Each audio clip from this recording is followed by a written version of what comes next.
welcome to the governance update from VLGA Connect for what is the date? The 22nd of October. Can you believe that, Stephen Cooper? No one has referred to today's date by a number, Chris. Apparently it's Freedom Day. I missed the memo, but I've certainly heard some of the references. For some reason, George Michael is in my brain. I must have heard it subliminally somewhere. Yeah, Are you good. enjoying your taste of freedom? I haven't been out, Chris, because this has been a week where, in the words, or to paraphrase H.G. Nelson, too much governance is barely enough. Well, I just assumed that you'd be out at midnight celebrating your independence. I was thinking of lining up some scotch and gin and beers just in front of us, Chris, but I didn't think that would be a good look for the VLGA and our sponsors, Hunt and Hunt Lawyers. I must declare I'm outside of the metropolitan region, so not quite the same cause for excitement here, but we treated it like any other New Year's Eve, Steve. I think I was asleep by 10 o'clock. Likewise, I'm sure, Chris.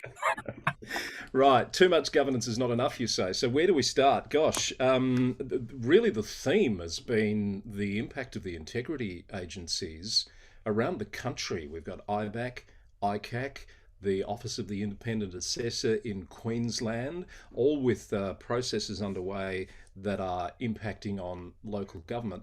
Shall we start with IBAC? Yeah, we should, Chris. I should just say Monday was a bit discombobulating because we had IBAC, ICAC, and the North Central Coast Council financial report all going at the one time. So, yeah, let's start with IBAC.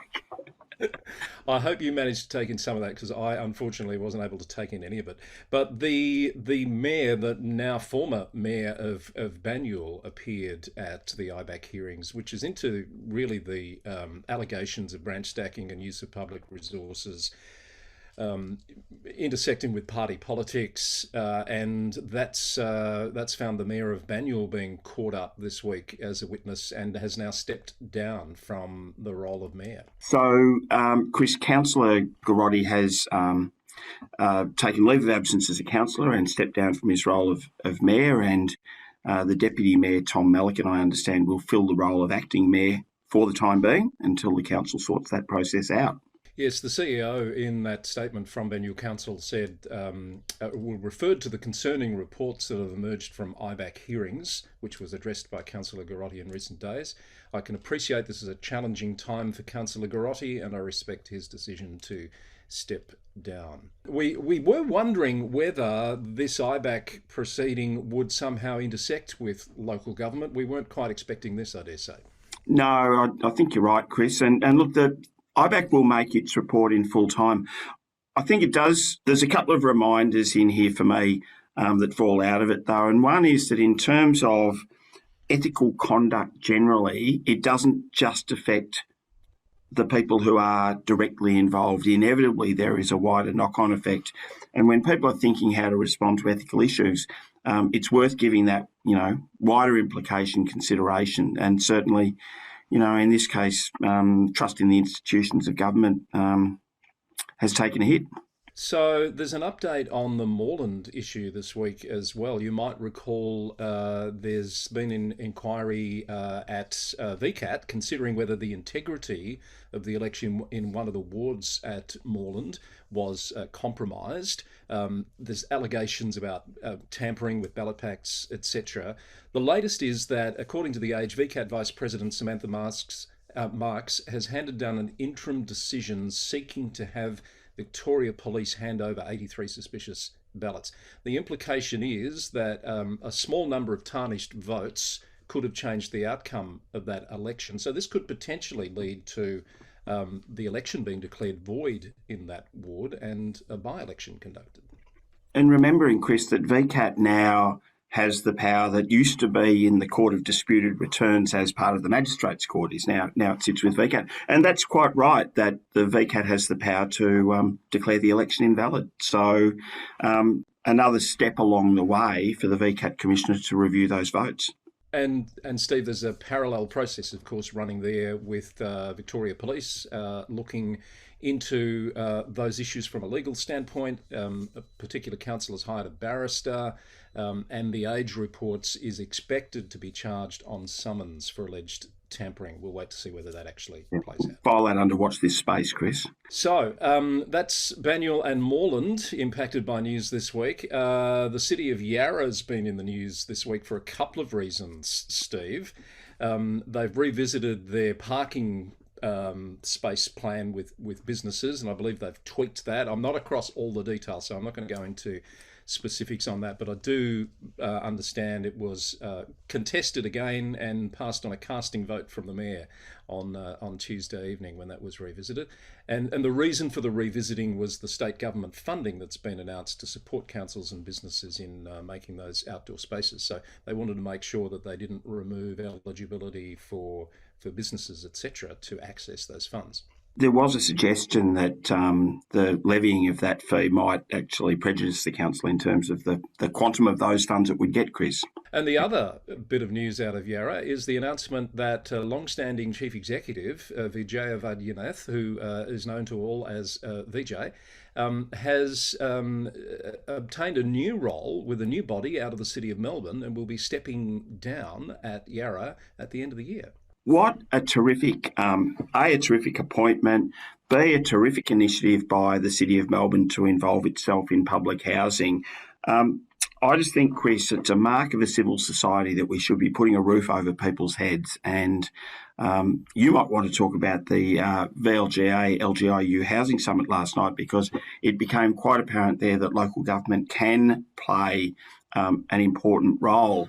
And so in the establishment of a separate body called Homes Melbourne, which VJ will be sort of building from the ground up, this is a really important topic that, we notice homelessness when we, walk past it in the streets, but, it's a terrific thing for government to actually do something about it.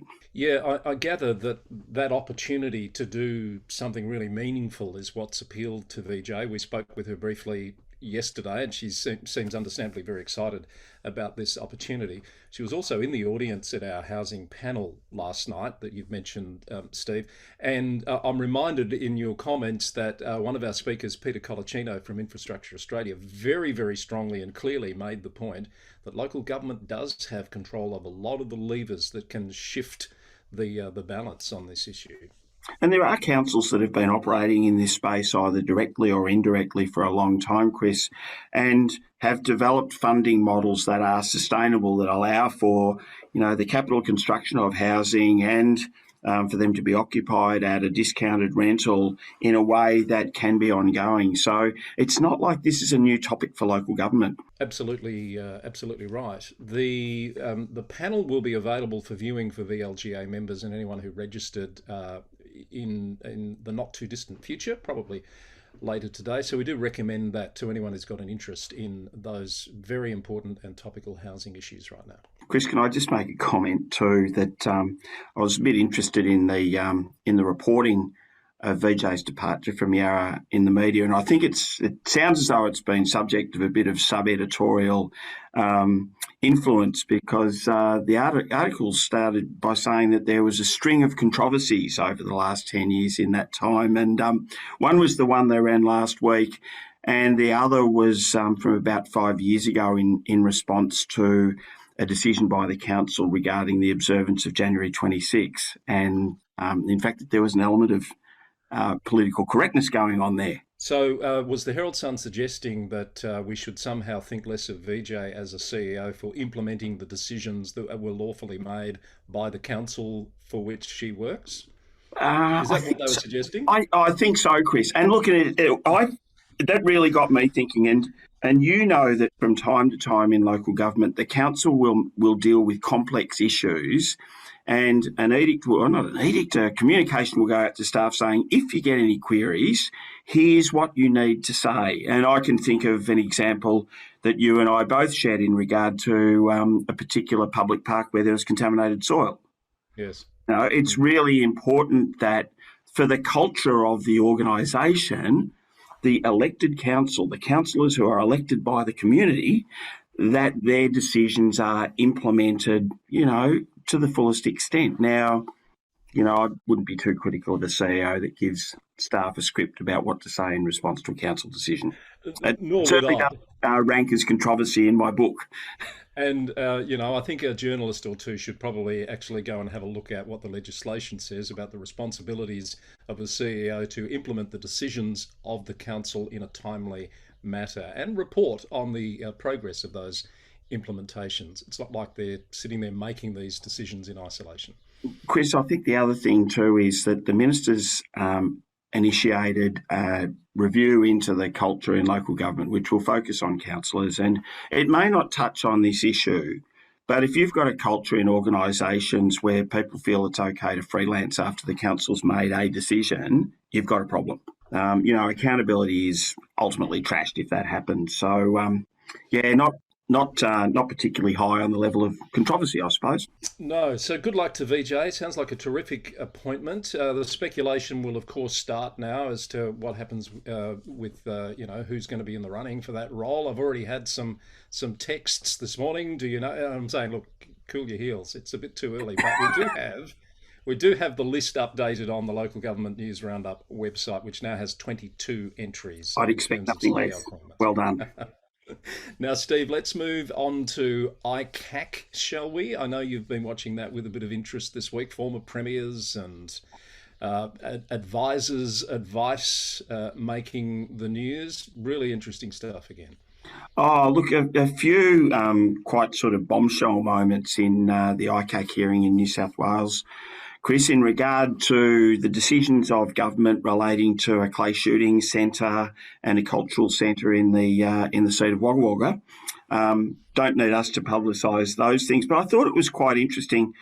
A couple of things. One, that the advisor to the Premier wrote an internal memo being quite critical of a particular project and actually suggesting that a number of the Treasurer, the Minister for Recreation, and the local member had perhaps cooked up an arrangement over a scheme that didn't meet their normal standards, which had followed a couple of bureaucrats sort of talking through the importance of a business case and that projects need to be sustainable to proceed, and this wasn't one. You often say process is everything, and here's an example of where good process will see you through these issues a little more cleanly than perhaps this example.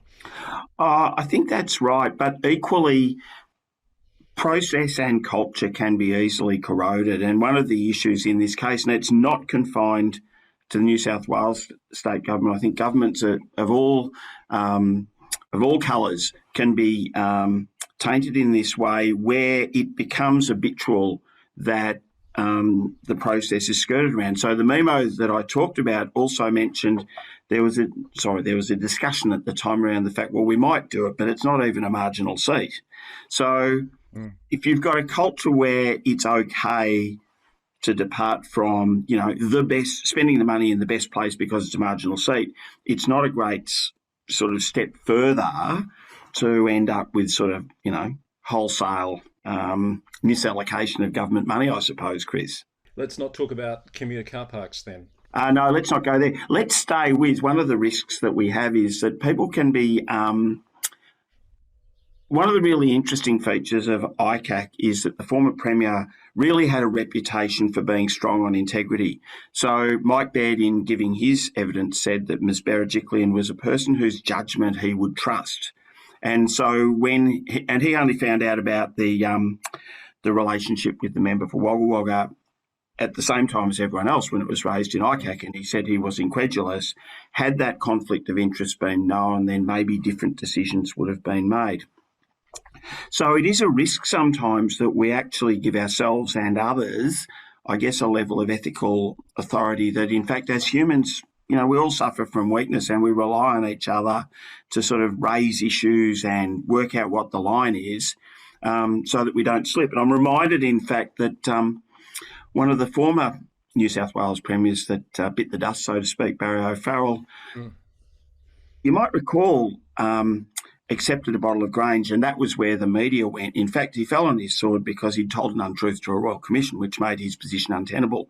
O'Farrell, again, had a really strong reputation for integrity. So none of us is able to say we're kind of bulletproof on this topic. Indeed, and there's a whole lot of reasons why conflict of interest legislation exists and why it's a good idea to declare conflicts. There's a few of them, I think, that are good reminders in this whole story that's emerging out of ICAC. Chris, I should have mentioned in relation to the IBAC matter in Victoria that the relationship between the former mayor of Banyule and the president of the Somali Association under the 1989 regime, and correct me if I'm wrong, would not have constituted conflict of interest. Right. The strengthening in the 2020 regime is, would a reasonable person think that the relationship might influence the decision?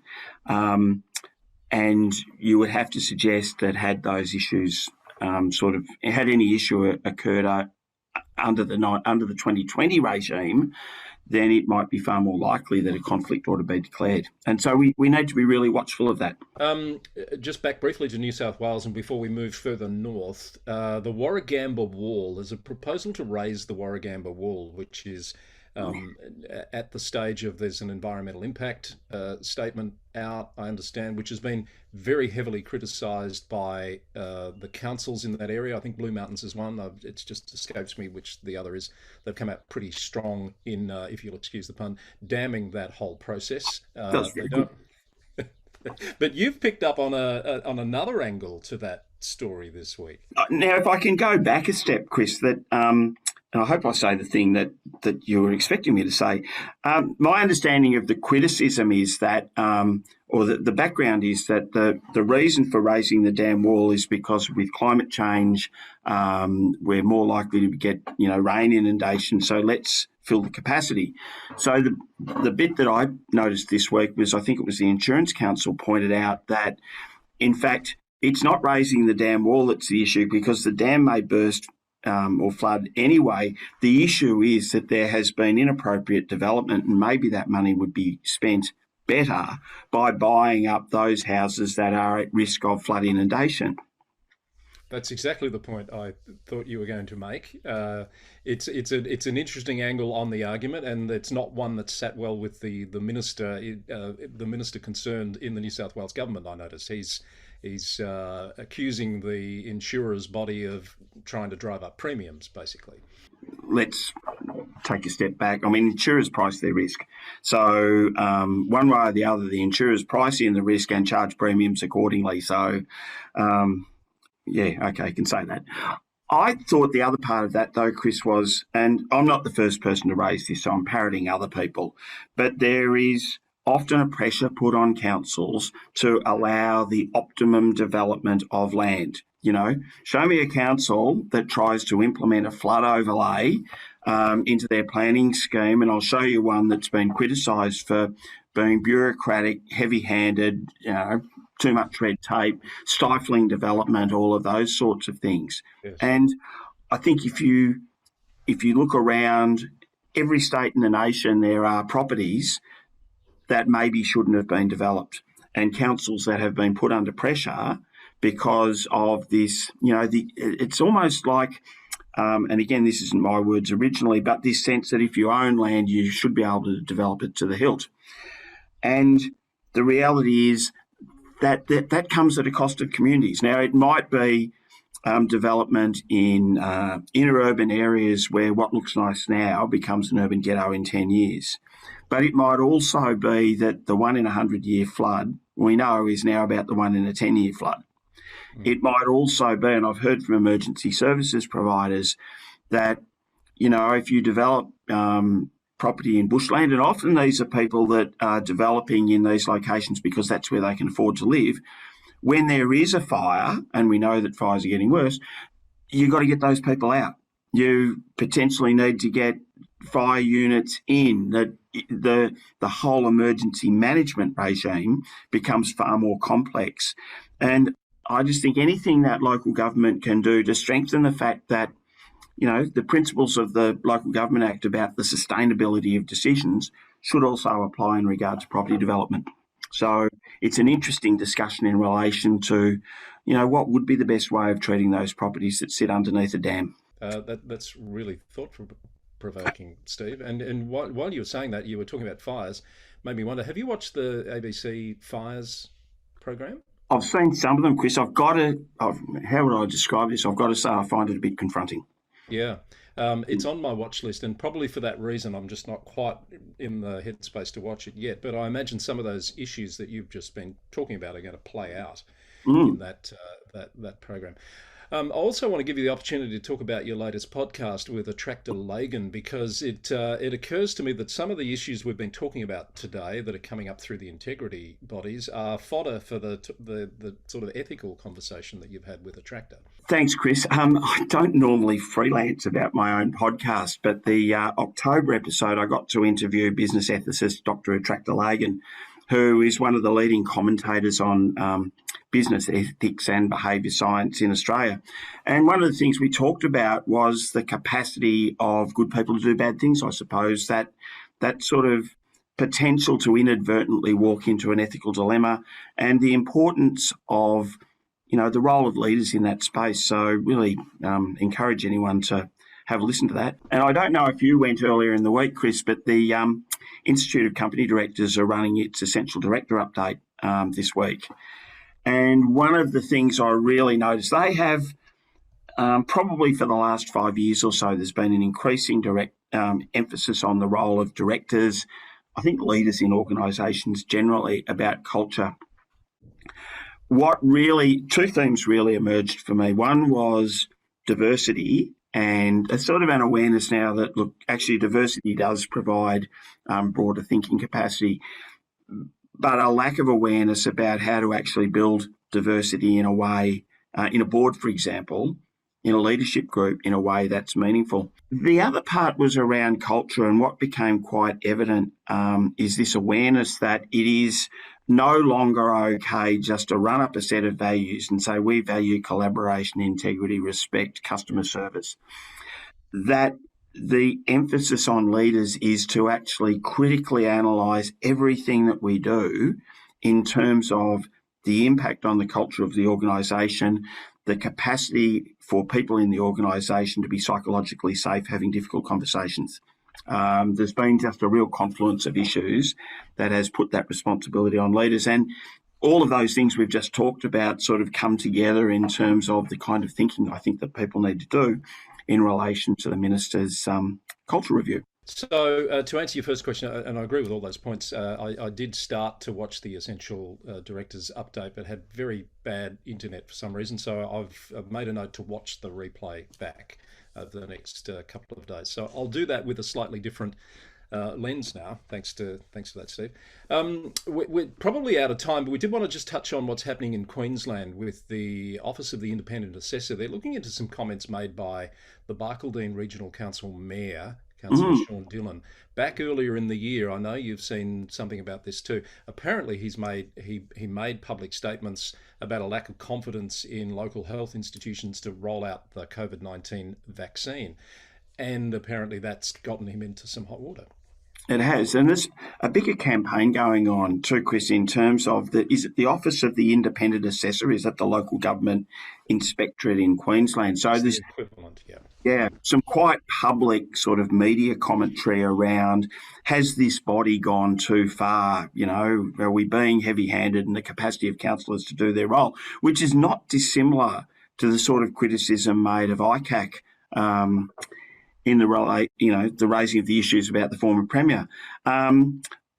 If I go to Barcaldine, I thought it was interesting. So the Mayor in a council meeting has been critical of the local health service and its capacity, as you said, to roll out the vaccine.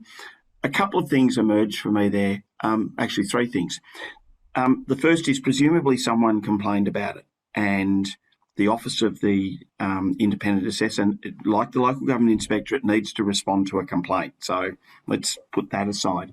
The second would be, one of the issues that might be interesting is what was the context in which it was made? Was it leading to a council decision, or was it a bit of freelancing? And, remembering that, all for free speech, but councillors do not have the sort of parliamentary privilege that exists at other levels. And it's worthwhile sort of thinking about, the respect and, whether this was leading to an advocacy position by the council, for example, on what basis was it made. The third one, I've been reminded about this during the week, is what's a good decision? what's an appropriate action? An appropriate action might be one that you would make if other parties were involved.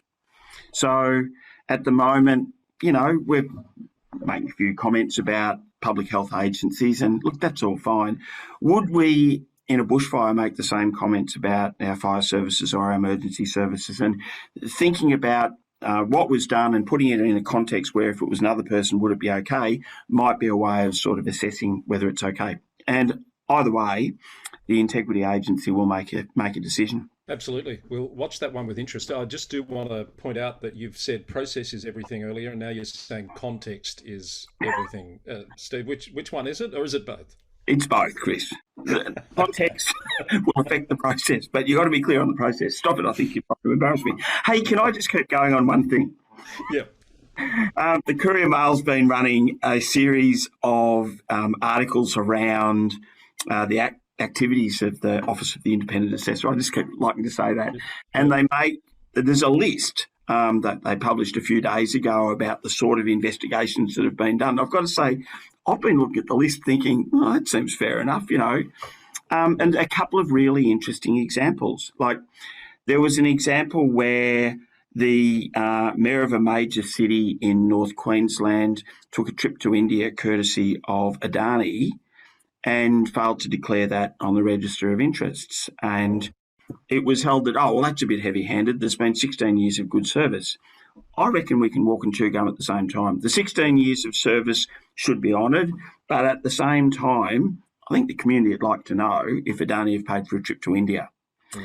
The other ones, and the list was really quite interesting, but there were conflicts of interest unmanaged or not declared. There was one cracking one where a councillor was investigated because after a committee meeting had informed the community that an event would proceed. And I was reminded, sometimes people sort of look at that clause in the Local Government Act Victoria that talks about councillors giving undertakings that they're not authorised to make. Well, there's an example that, we need to wait until the council meeting before we make that sort of utterance. Okay, so you're thinking on the surface of it, some of that criticism might be a little bit unfair. I think that, now I'm editorialising, Chris, I think the integrity agencies don't always get it right. And you and I privately have occasionally opined about some of the actions of integrity agencies. But like all of us, they're allowed to be human or have a different view. But ultimately, they are a force for good, and we need to be a bit careful about not throwing out the baby with the bathwater. Good spot to leave it, I think. Thanks, Steve. With just to give a plug before we wrap up for the debt panel that was conducted yesterday with LGV, VLGA and FinPro, which will be available for members to view. Great discussion there. We had two terrific panels on the one day. Fantastic. With the housing panel in the evening. Was a big day. So understandably, not everyone could take all of that in, but there will be the opportunity to digest that at your leisure. Having said that, I think I'll say this. Thanks, Steve. See you next week. Thanks, Chris. Cheers. Steve Cooper with us for the governance update from VLGA Connect. Bye for now.